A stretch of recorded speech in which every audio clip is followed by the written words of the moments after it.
Vamos falar sobre a linha de demanda hoje. Você conhece algum guerreiro de Umbanda?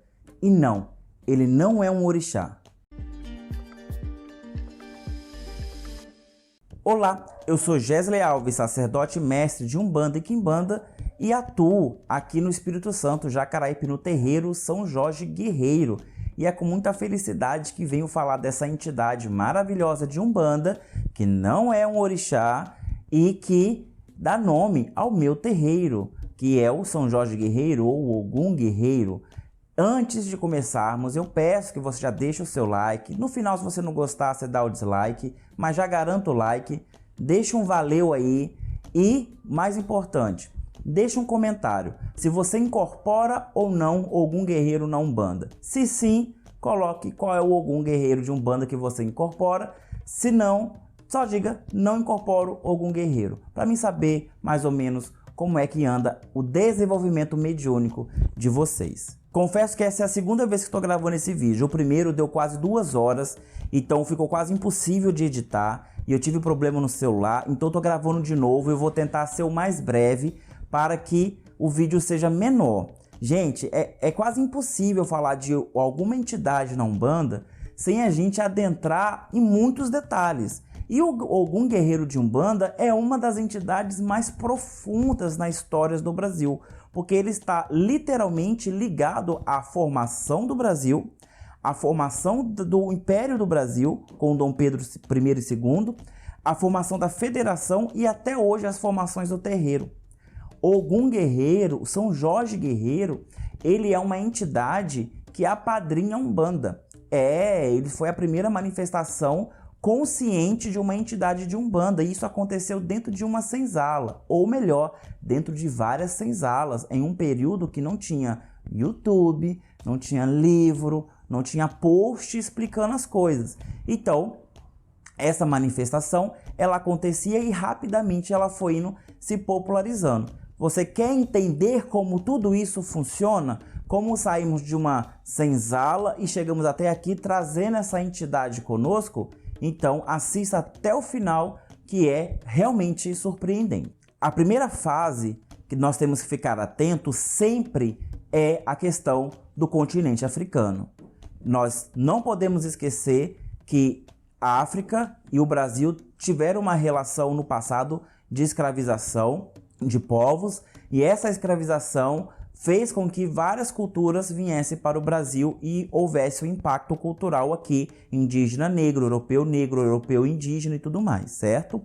Dentre esses povos, aqueles que mais vieram para cá foram os povos Banto, dentre eles cultuadores de 2 divindades. Uma se chama Nikonde e a outra se chama Nkosi. E aqui está uma figura dela, essa figurinha aqui. Isso aqui é um Nkinse, uma estátua de Nkinse, ela é feita de madeira, que tem uma magia, que dá vida a ela, que tem uns pregos e várias outras coisas. Essa entidade aqui é o Nkosi. Ele é cultuado no candomblé de Angola, aqui no Brasil. O irmão dele é o Nikonde. Deixa eu te explicar. Nkosi é a divindade do fenômeno da guerra, o calor da batalha, a fúria, aquilo que sobe na cabeça do homem e faz ele guerrear. Esse é o Nkosi. Ele vai ser sincretizado com Ogum, com Ogum, com Ares, todos os deuses da guerra. O irmão dele é o Nikonde. Nikonde, ele é semelhante ao Nkosi, só que a figura mais popular dele é um cachorro de 2 cabeças, mas não de 2 cabeças uma do lado da outra. É que no lugar que deveria ser a cauda, tem outra cabeça, porque ele está vigilante o tempo todo. E ele também é coberto de prego. Eu vou deixar uma imagenzinha bem aqui para você ver como é o Nikonde. A gente vai ver essa imagem muito vinculada ao Exu Zigidi, dos Yorubás, mas tem uma certa semelhança. Contudo, é o Nikonde que a gente está mais interessado nesse pequeno momento. Ele é o deus da punição. Se o irmão dele é o deus da guerra, o que é mais sábio? Você enfrentar o seu inimigo e correr o risco de morrer numa batalha, ou você ser mais forte, mais inteligente e ter um Deus do seu lado que vai para você e batalha e mata o seu inimigo? A segunda opção é melhor, porque você não corre risco. Era assim que as tribos antigamente na Angola pensavam. Então o Niconde, ele é a divindade, irmão da guerra, que ele é evocado antes da batalha, um dia antes, para que ele vai até o arraial, até a aldeia, até a comunidade que vai guerrear e os mate enquanto eles estão dormindo. Entenderam? Então, quando você, a pessoa que conjurou o Niconde vai até essa batalha, o seu inimigo não está lá porque ele morreu dormindo. Então, é uma divindade que se popularizou rápido e quando chegou no Brasil, chegaram o Niconde e o Nicósse. O Nicósse, por ser muito semelhante a Gum e a Ogum, ele prevaleceu no candomblé e está vivo até hoje. O Niconde, ele meio que está apagado, pouquíssimas pessoas o conhecem. Porventura, eu tenho uma apostila que ensina a você cultuar e assentar o Niconde. Se você quiser ir lá, é só acessar e você vai ter acesso a essa informação que, para mim, é uma divindade fascinante. Mas vamos lá. Isso foi no período da escravização, no começo da escravização aqui no Brasil. E esse período se prolongou por 350 anos. E esses 350 anos nós tivemos interação com povos iorubás e povos também da diáspora de Daomé, o antigo Daomé, que a gente vai contar outras etnias ali por perto também. O mais importante nessa primeira etapa é entendermos que os escravizados evocavam constantemente o Niconde para matar os seus senhores de escravos. Entenda que a feitiçaria, a mandinga, a magia, a evocação desses espíritos sempre aconteceu aqui no Brasil, desde a primeira vez que pisou um africano aqui. Se em terras iorubás, banto, já acontecia isso em períodos de paz e também de guerra, imagine aqui onde eles estão sendo forçados a fazer uma coisa que eles não querem depois de serem sequestrados e viajados de forma não humana. Então, claro que ia acontecer. Então, o Niconde, ele era evocado em pedaços de madeira cravejados de prego, que era a única coisa que existia ali. Olha a semelhança, é madeira e prego. Lá também pegava madeira, batia o prego, evocava, chamava ali na sua língua natal, Kikongo, Kibundo, sacrificava em cima, o alimento provavelmente ia ser consumido e esperava o resultado. Qual é o resultado? É que o seu inimigo morra dormindo. Então a oração do escravizado era que o seu senhor morresse dormindo, que ele fosse estrangulado, que as suas vísceras virassem nós e que ele não conseguisse respirar, defecar e tudo mais. Isso vai dar abertura para muitos estudos. Contudo, é o que acontecia. É errado pensar que não havia reação dos escravizados. E nada mais seguro do que vencer o seu inimigo ou o seu opressor de forma calada. Isso não é maldade. Só é maldade se você vê do prisma europeu, cristão, hebraico, onde só existe bem e mal. Para a cosmovisão banto, isso não é maldade, isso é reação. Ação, reação, então tá tudo de boa. Esse Niconde, esse Nicósse, eles vão prosperando no culto, lembrando que ainda não estamos falando de São Jorge, eles vão sendo popularizados, esses efeitos vão ser popularizados. Depois, com a vinda dos iorubás e com os daomenianos, essas atividades, essas funções do Niconde vão ser atribuídas às outras entidades, a outras divindades que ali eles cultuam. E também até alguns indígenas adotam esse aspecto de Niconde para promover certos rituais em mata e tudo mais, mas deixa isso quieto. Vamos falar disso outra hora. O importante é você saber que precisava ser mascarado isso, também não era assim. Como a esperança deles era que a oração deles fossem ouvidas, naquela época em Bahia o maior culto era feito para o São Bento. São Bento significa o santo que é bento, é abençoado, que benze, que cura, que faz milagre. Então pode ser qualquer santo. São Bento em si pode ser qualquer santo. Então havia o sincretismo com o São Bento pequeno e o São Bento grande. O São Bento pequeno seria o Niconde e o São Bento grande seria o Nicósse, que aí é a guerra em si. Então, quando precisava de uma reza rápida, forte, para te livrar do inimigo, rezava para o São Bento pequeno, que era o Nicósse, que matava estrangulado.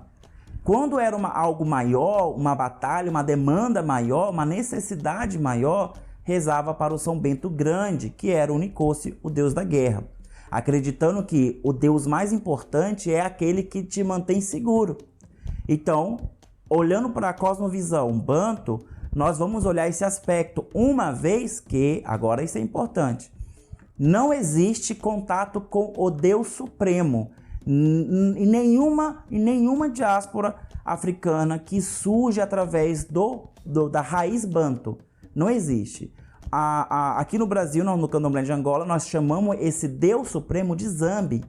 Nós não temos acesso a Zambi, por isso eu tenho que rezar para Nilemba, lembrar de ler, que são niquinces, que vão me dar mais acesso ao Zambi. Da mesma forma que eu não tenho acesso ao Lodumare. Eu tenho que fazer orações a Exu, ou ao Batalá, ou a Oxalá, para que essa ligação entre eu, humano, e o Sagrado Supremo possa ser feita através de um ancestral, que é um orixá. E assim vai. Todas as bases africanas é assim. O Deus Supremo é intocado. Você não consegue ter acesso, somente o ancestral faz esse acesso. E como nós estamos falando de povo banto, não existe a ancestralidade divinizada para esse povo, como acontece para os iorubás. Para eles, existem divindades, que são aí os tiquinses, os niquinses, que aí tem Matamba, Oluvaiá, Rangolô, Rangolomeia e muitos outros. São fenômenos da natureza divinizados. E do outro lado nós temos os Vumbis, que são os ancestrais. Esses sim são ancestrais, que são espíritos de gente morta. É por isso que no Candomblé, quando, independente da nação, quando a pessoa morre, fala, tem que tirar a mão de Vumbi. Tá falando que é a mão do ancestral que se foi, do pai de santo, da mãe de santo que se foi. Tira essa mão da cabeça da uri da pessoa para que um outro sacerdote possa trabalhar a sua uri a partir daquele momento. Então o Vumbi para o banto é o ancestral. Então perceba que nós estamos lidando com divindade, certo? Agora nós vamos dar um salto de tempo, porque se a gente ficar só na parte da senzala, vai 3 horas de vídeo. Depois que essa imagem ela é popularizada, do Nicoce e do Niconde, do São Bento Grande, São Bento Pequeno, vai escutar as cantigas de cordão de ouro, de capoeira, que você vai entender melhor também sobre isso. Você vai conseguir entender como é que isso vira Santo Antônio. Quando começa a mineração de diamantes e ouro em Minas Gerais, lá o santo é diferente. Lá o santo mais cultuado é Santo Antônio, também São Benedito, mas é mais Santo Antônio. Então, para que o sincretismo funcionasse, teria que trocar o São Bento, que era da Bahia, para o Santo Antônio. Então, o Ogum, o Gum e o Nicoce sempre foram ali em Minas colocados como Santo Antônio, e depois isso vai vir para o Espírito Santo, vai vir para o Rio Grande do Sul, vai ir para o São Paulo, e Ogum vai virar para o Rio de Janeiro também. Ogum vai ser Santo Antônio durante muito tempo, até vir o novo sincretismo. Por que Santo Antônio? Porque Santo Antônio é um santo que batalha. Santo Antônio ele era um santo guerreiro, um santo que ele ia para frente da batalha, tanto espiritual quanto física mesmo. Então, quando as entidades cantam Santo Antônio de batalha, faz de mim batalhador, é essa oração que está sendo repetida. Me dá força, Deus da guerra, para que eu possa ir para a batalha. Essa oração que está sendo repetida pelo oprimido, pelo escravizado, para que ele possa ter força, uma vez que ele não pode chamar a sua divindade naquele momento. Então, aqui a gente entende como é que Ogum, Nicoce e Gum eram Santo Antônio. Agora vamos dar outro salto de tempo. Quando o Rio de Janeiro já estava crescendo, visando até um momento de se tornar uma grande metrópole no Brasil, ali também começou a ter muito fluxo de escravizado, e lá havia muita repressão da colônia contra os escravizados, porque havia muitas rebeliões, e também contra os indígenas. Então houve um momento, agora eu não sei a data, não sei nada dessas coisas, mas houve um momento a qual a cavalaria ela lutava literalmente contra os indígenas e contra o povo preto, os escravizados que estavam libertos, os quilombos do Rio de Janeiro. E eles se uniram contra a cavalaria. Essa cavalaria trazia consigo o símbolo de São Sebastião. Então, no Rio de Janeiro, naquele período, por volta de 1400, o São Sebastião, ele era o símbolo do massacre indígena e do massacre dos quilombos. Então, como ele era usado dessa forma, os quilombolas e os indígenas da região pegaram o São Sebastião e sincretizaram ele como Ogum, como Gum e como Nicoce, para que ele também virasse símbolo, para que ele não se tornasse uma propaganda de guerra contra os indígenas. Eles pegaram a mesma visão. Como a maioria dos invasores portugueses eram católicos, e você, portando o santo católico, basicamente a igreja te defendia, porque você era um cristão, então automaticamente você poderia ter ali a bênção, a proteção da paróquia, da arquidiocese, da igreja, do padre e tudo mais. Adotar esse símbolo para si era uma garantia ali de pelo menos não morrer no primeiro ataque, e sim ter um diálogo até chegarem num acordo. Então, quando a gente vê essa comunidade indígena do Rio de Janeiro e esses quilombolas adotando essa imagem, ele começa a ser sincretizado. Só que o sincretismo não vai muito longe, porque logo depois vai vir de Portugal o Dom João II, o rei de Portugal, fugido com as cuecas sujas de Napoleão Bonaparte. Ele foge de Portugal para não ser decapitado por Napoleão e ele vem parar aqui no Brasil. Ele traz toda a corte do reino de Portugal e se instala no Rio de Janeiro, faz reformas, desapropria casas das pessoas que estavam ali, faz a maior bagunça no Rio de Janeiro. E estava havendo essas revoluções, essas rebeliões ainda, então a cavalaria, para manter a segurança do rei, ainda estava mais cruel contra os indígenas e contra os quilombolas. Aí acontece uma coisa muito interessante, porque o santo que o Dom João II vai trazer para o Rio de Janeiro é o São Jorge, porque o São Jorge era o santo da casa de Orleans de Bragança. A casa de Bragança tinha São Jorge, ainda tem, né? São Jorge como santo padroeiro da casa, que é a Casa Real de Bragança. Então, quando Dom João de Bragança ele traz para o Brasil São Jorge, a cavalaria adota São Jorge. Então, agora é São Jorge contra São Sebastião, justamente. Então, novamente, os indígenas e os quilombolas eles vão se apoderar do sincretismo de São Jorge. Então eles vão colocar o São Sebastião de escanteio, vão adotar São Jorge e colocar São Jorge como Ogum, como Gum e como Unicoce, os deuses da guerra. Como não pode violar um símbolo do reino, você não pode violar, somente no auge da monarquia, então a cavalaria tinha que ir mais devagar, porque não podia quebrar a imagem, não podia pisar nas bandeiras, tal.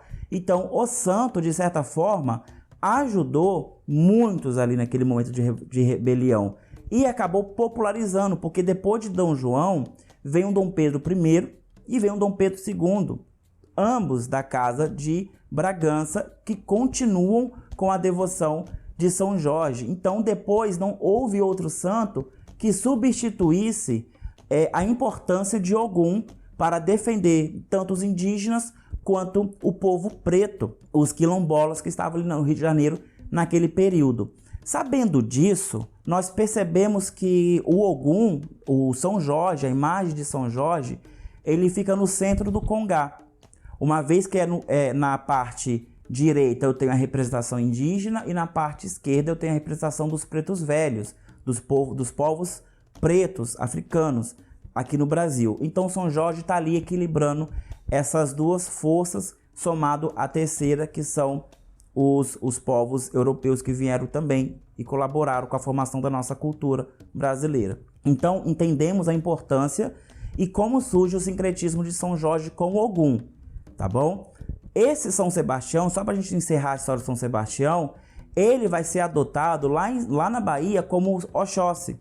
Porque, como falei, lá na Bahia também foi São Bento Pequeno, São Bento Grande, depois virou Santo Antônio, vindo do Rio de Janeiro, que começou de Minas, porque começou Minas a exportar cultura, e depois virou São Sebastião, porque não cabia São Jorge lá, porque lá a maior parte das pessoas não adotavam São Jorge. Mas aí tem uma outra leitura que é mais moderna, eu vou fazer no especial de linha de demanda. No especial da linha de demanda eu faço direitinho essa leitura. Mas agora vamos voltar para o São Jorge. Desde 29 de novembro de 1907, quando Dom João II, rei de Portugal, ele veio para o Brasil, desembarcou no Brasil, a gente tem São Jorge no Brasil. Então percebe que não é desde o começo, tá? E de lá até cá, nós temos ele como um santo forte, o santo da cavalaria, o santo da batalha, da força, da guerra e também o santo da fé. Porque quem atacava os terreiros também era a cavalaria. Nas rodas de capoeira a gente vai ouvir muito isso, sobre a vinda da cavalaria, o toque de alerta da cavalaria, porque era uma forma rápida, porque o negro fujão, o escravo fujão, a pessoa, o capoeirista fujão ali, ele ia fugir rápido, né? O fujão, ele ia fugir rápido. Então, a cavalo, eles conseguiam bater de frente com essa velocidade, com essa destreza que aquela pessoa tinha, então conseguia capturar uns aos outros. Então havia muitos sinais nas músicas, e quando tudo isso é transportado para o terreiro de Umbanda primitivo, aquele que vai surgir no Rio de Janeiro, em Minas, em Bahia, aquele que acontece antes de Zélio de Moraes, essas cantigas vão remeter às funções no terreiro. Quando o terreiro era atacado ou visitado por um padre ou por um coronel para poder decidir se vão ou não prender aquelas pessoas só por estarem exercendo a sua fé, quem se manifestava geralmente era o Ogum guerreiro. Quem se manifestava era essa entidade, e ele falava de cara a cara com essas pessoas. Por quê? Isso é importante saber. Ogum guerreiro é a manifestação dos descendentes dos escravizados, dos indígenas que morreram em guerra. Por isso que eles estão linkados às divindades da guerra, às forças da guerra, às forças de demanda. Houveram várias guerras no Brasil, não foi só a Guerra do Paraguai. Houveram várias guerras do Brasil, onde não só o Império, mas a coroa e vários proprietários de escravos fizeram promessas a eles em troca de sua mão de obra, a sua força nas guerras, nas proteções dos territórios brasileiros, em troca da sua alforria. Quando eles voltavam das batalhas, a alforria nunca chegava, e ao contrário, havia o massacre desses guerreiros, desses heróis. Então, a manifestação de Ogum guerreiro acontece justamente por essa revolta. Vou dar um exemplo. Na Guerra do Paraguai, a Guerra do Paraguai acontece no Império de Dom Pedro II. A Guerra do Paraguai é dita como uma das guerras mais sangrentas daquele tempo, só perde para a Guerra Civil Americana, para você ter uma ideia do tamanho do desastre. Quem é que estava lutando na Guerra do Paraguai? O Brasil não tinha um exército naquela época, o Brasil tinha uma marinha, porque a marinha era forte no Brasil. Só que a marinha não podia batalhar, porque o Paraguai ficava ilhado no meio de outros países. Justamente por isso acontece a Guerra do Paraguai, porque eles só queriam uma forma de chegar até o mar, sabendo que naquele período a única forma de fazer comércio era através de um porto, do comércio marítimo. Então, o povo do Paraguai começa a invadir a Argentina, Brasil, se não me engano ali na região do Acre, e eles tentam abrir um caminho até o mar. Só que aí o imperador não gosta, ele se junta com a Argentina e vão para cima do Paraguai. O Brasil desse tamanho, o Paraguai desse tamanho, é um massacre. Mas só é um massacre porque é feito promessas aos escravizados, homens, para que eles vão até a guerra, lutar a favor do Império. Quando eles voltassem, eles iam ganhar a sua libertação. Caso eles morressem na guerra, alguém que eles já iam deixar nomeado iria receber a libertação no lugar dele. Então poderia ser um filho, poderia ser uma esposa, poderia ser um pai, uma mãe. A guerra foi vencida por mãos indígenas e mãos pretas.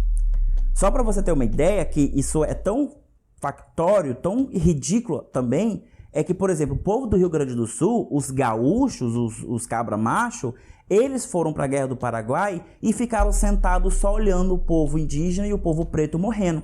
Depois que morreu a maioria dos paraguaios, eles entraram na batalha para poder posar. Somente isso. Ficaram rindo e falando, declarando que não iriam sujar suas mãos num campo de batalha onde tivesse um negro ou indígena batalhando do lado deles. Então, para você ver como era. Então, claro que não ia acontecer essa libertação, mas pela ingenuidade, eles foram e eles venceram.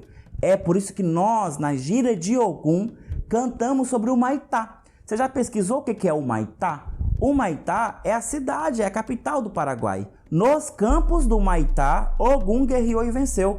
Naquela cidade, no campo de batalha, Ogum guerreou e venceu, porque era a ladainha, era a oração daqueles escravizados que estavam lá rogando para Ogum, para Agum, para São Jorge, para todos os deuses, para que eles pudessem vencer para voltar e se libertar. Só que a libertação não veio e houve o genocídio de diversos heróis que voltaram da Guerra do Paraguai. Procura sobre a história dos lanceiros negros e você vai ver como o povo gaúcho foi covarde contra esses heróis, tá bom? Começa a história por aí.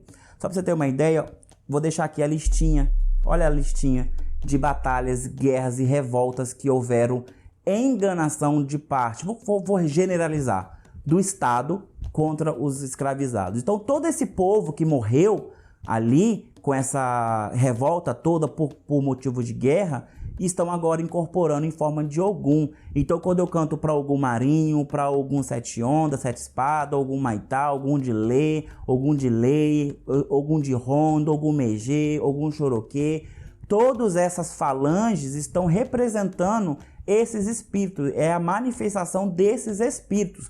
Eu não estou incorporando generais romanos, não. A representação romana que nós vamos ter nas imagens de Ogum, deixa eu ver, isso aqui é o Ogum Beira-Mar, tá vendo? Ele não é negro, né? Não é preto, não é indígena, e ele é uma representação romana. Quando essa imagem foi desenvolvida pelos artistas da Fábrica Bahia, Fábrica Imagens Bahias, que existe até hoje. E eles se baseiam na roupagem, na figura do próprio São Jorge, o capacete, ó, igualzinho, a capa, a armadura de escama, Então, a única coisa que eles fazem é pegar São Jorge e colocar de pé. E de vez em quando alterar alguma coisa. Virou representação, mas hoje em dia não é mais comum ver tantos no terreiro.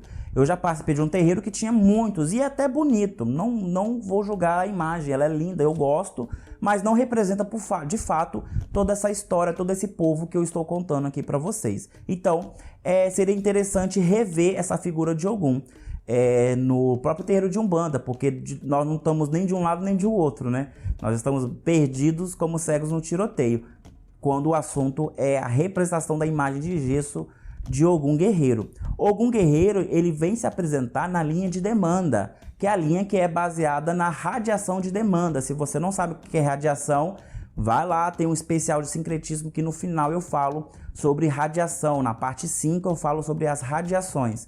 A radiação de demanda é uma força destrutiva, ela é uma força que quebra as partículas de energia, quebra as demandas, e transforma em moléculas menores, em partículas menores, para que as outras entidades possam carregá-las depois ou manipulá-las como se deve de acordo com cada energia. Então é normal e sempre foi normal que Ogum Guerreiro abrisse a porta da Umbanda.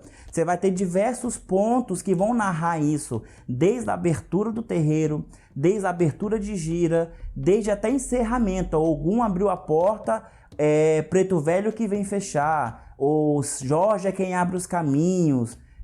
Você vai ver diversos pontos que vai remeter a isso, porque a linha de demanda é a linha que começa a sessão. Desde que tenha ou não incorporação dessa entidade, ela vai começar, porque na própria abertura, independente da cantiga que você usa para a abertura, com certeza tem Ogum aí.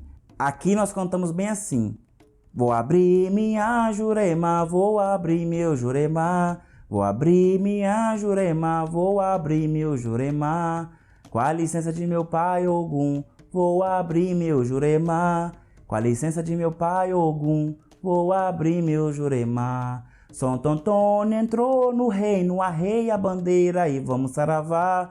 Santo Antônio entrou no reino, arreia a bandeira e vamos saravá. Com a licença de meu pai Ogum, vou abrir meu Jurema. E daí adiante é só ponto de abertura até chegar no momento da abertura das giras.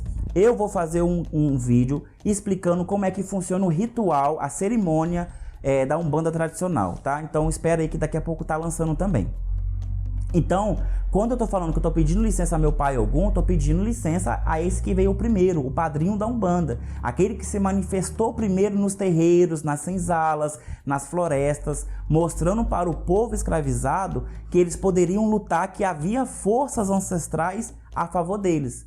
Então daí surge a força do quilombola para ele fugir e fundar os quilombos.